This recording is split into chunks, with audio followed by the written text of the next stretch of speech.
Bonjour Myriam Facio en direct de Sète. Aujourd'hui je viens vous parler de l'hyperactivité de l'enfant. On en parle de plus en plus depuis quelques années maintenant. Il est proposé aujourd'hui différentes thérapies pour aider ces enfants à s'adapter, puisque c'est vraiment un problème d'adaptation par rapport au comportement et à l'agitation. Alors, en transfert quantique, comme on vient explorer les causes des problèmes en investiguant dans l'inconscient,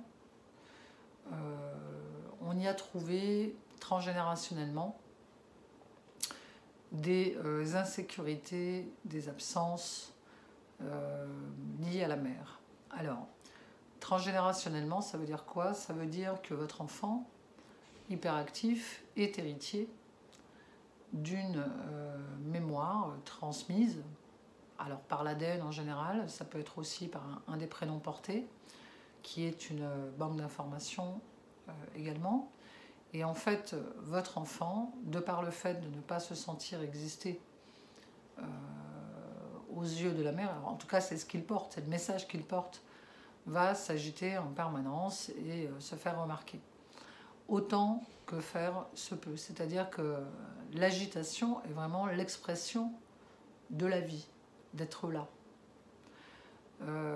Il est important d'aller regarder chez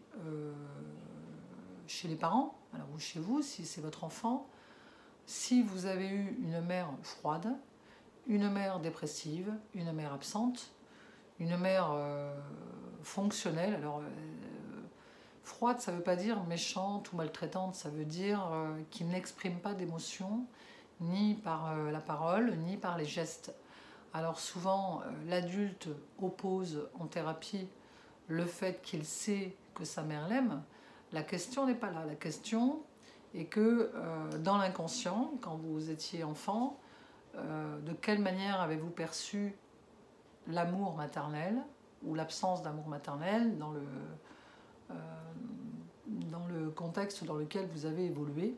On peut avoir des parents pudiques, ce ne sont pas des parents non aimants, mais je reviens vraiment sur le point de vue de l'enfant et la façon dont il va percevoir ce parent, cette mère en tout cas, parce que ça vient vraiment de la mère.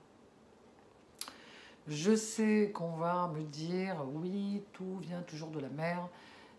Comment vous dire, l'origine du monde vient de la mère. Voilà. Courbet l'a très bien décrit sur son tableau. Qui qu'on soit, d'où on vienne, en tout cas sur cette planète, nous venons d'une mère. C'est comme ça. Tout vient de la mer, bah oui, tout vient de la mer, effectivement. Donc, c'est pas une mise en accusation, une mise en jugement. De toute façon, ça, je vais le répéter un petit peu dans chaque vidéo parce que ça me tient très à cœur. Tant qu'on n'expliquera pas ou tant qu'on n'enseignera pas à l'école, au collège, au lycée, ou même en primaire, c'est tout à fait possible, comment se développe un enfant et de quoi, quels sont ses besoins, on en sera toujours à des parents qui sont perdus, qui se sentent culpabilisés par le système et les institutions. Bah oui, c'est de votre faute. Non, en fait, non, c'est la faute au transgénérationnel. On en parle peu, c'est comme si c'était anecdotique, pardon, alors qu'en fait, c'est fondamental. Il y a une grande partie de nos attitudes ou de nos échecs, ou quels qu'ils soient en plus, dans le domaine amoureux, dans le domaine professionnel, scolaire, bien évidemment, je l'ai déjà expliqué dans la vidéo sur la phobie scolaire, qui viennent essentiellement de nos héritages, de la façon dont ont ressenti et vécu leur expérience d'enfant. Nos parents, nos grands-parents, nos arrière-grands-parents, et vous pouvez remonter jusqu'à 7 générations. Alors je le dis et je le répète en permanence, il y a les guerres, il y a les exils, il y a la précarité. N'oubliez pas qu'il y a quelques temps, même au-dessus,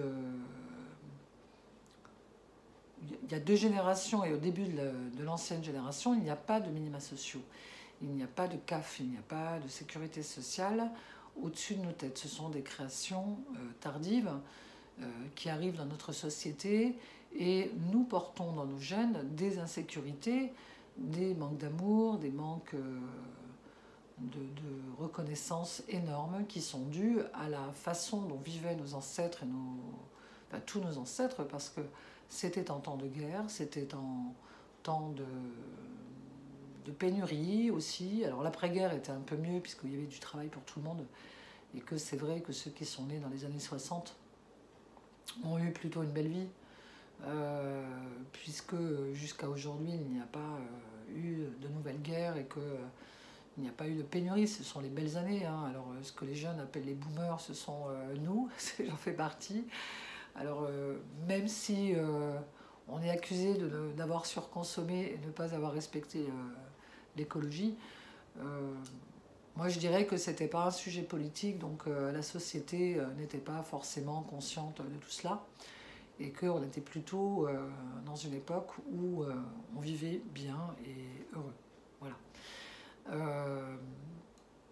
Ceci dit, on n'est pas... voilà, l'éducation ancienne, elle était... voilà, la violence physique existait. Alors on voit aujourd'hui des parents mal à l'aise qui vont frapper leurs enfants en disant « Oui, mais moi, j'ai pris des coups de pied aux fesses. Ça ne m'a pas desservi plus que ça. Au contraire, non, en fait, c'est pas utile. Aujourd'hui, nous, les boomers, donc on est entre deux époques. Une époque où la maltraitance physique envers les enfants était autorisée, la violence physique envers les enfants, les baffes, les coups de pied aux fesses, et j'en passe. Aujourd'hui, c'est pas conseillé, hein, parce que vous savez qu'il y a un numéro d'appel pour les enfants qui est le 119, qui est assez efficace dans le sens où les services sociaux débarqueront chez vous pour vous demander des explications sur le fait de battre ou de maltraiter votre enfant. Alors, l'hyperactif, je le répète, est un enfant qui est un surmoi défaillant. Alors, le surmoi, c'est le gendarme intérieur que les parents sont censés mettre en place entre 2 et 5 ans en répétant toute la journée « fais pas ci, fais pas ça, ça c'est bien, ça c'est mal ». Alors oui, c'est pénible pour les parents, surtout quand vous êtes fatigué en fin de journée, mais il est nécessaire de le faire puisque l'internalisation de cette règle intérieur qui fait la différence entre le bien et le mal, ce qu'on a le droit de faire et ce qu'on n'a pas le droit de faire, est fondamental pour la construction de l'enfant. Et si vous revenez sur vos interdictions en disant bon ok cette fois-ci c'est ok alors que la veille c'était pas autorisé, vous allez avoir une loi intérieure chez l'enfant qui va s'internaliser de manière totalement déséquilibrée. C'est-à-dire que l'enfant ne sait plus si c'est autorisé ou c'est interdit. C'est un peu comme... alors je prends toujours l'analogie du code de la route où quand c'est vert on passe, quand c'est rouge on s'arrête, etc. C'est-à-dire que personne ne remet en cause. C'est-à-dire que si vous vous faites arrêter par un agent de police qui vous dit vous avez grillé un feu rouge, vous n'allez pas discuter le bout de gras en disant oui mais bon aujourd'hui il fait beau, c'est cool, vous n'êtes pas obligé de me verbaliser. Non, ça ne marche pas comme ça. Le policier ne va pas vous dire bon allez, parce qu'aujourd'hui il fait beau et que je suis fatiguée, je ne vous mets pas une amende. Ça ne marche pas comme ça.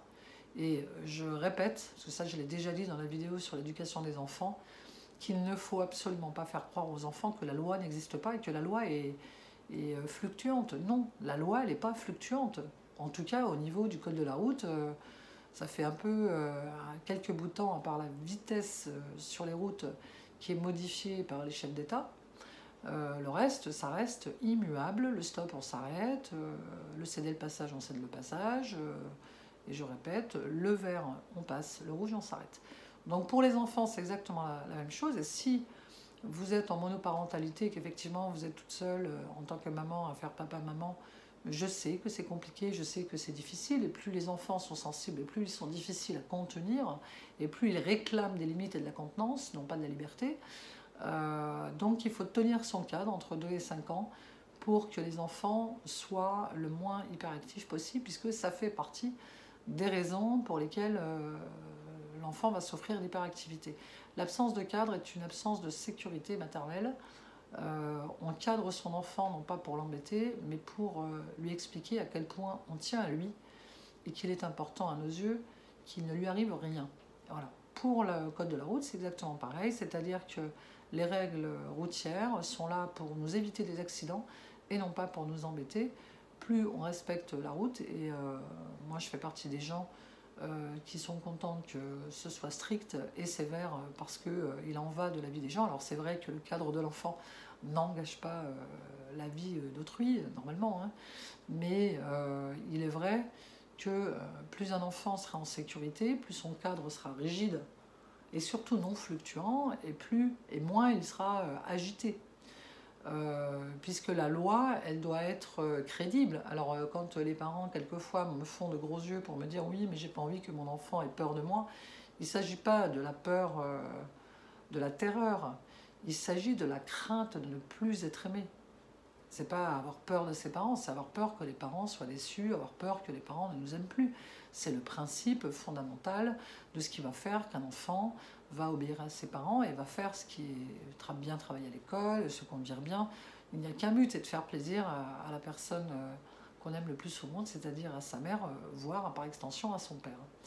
Alors, dans l'hyperactivité, je vous conseille vivement de travailler en transgénérationnel pour aller rectifier et libérer les mémoires et les situations de personnes, alors où ce sont les parents, où ce sont les grands-parents, qui ont manqué de mère, qui ont manqué de sécurité maternelle, qui ont été placés, qui ont été déplacés chez les nourrices des grands-parents, comme ça se faisait beaucoup à l'époque, alors forcément pas des nourrices à la journée, mais des nourrices pour 3 ans, pour 1 an, c'était comme ça, une époque.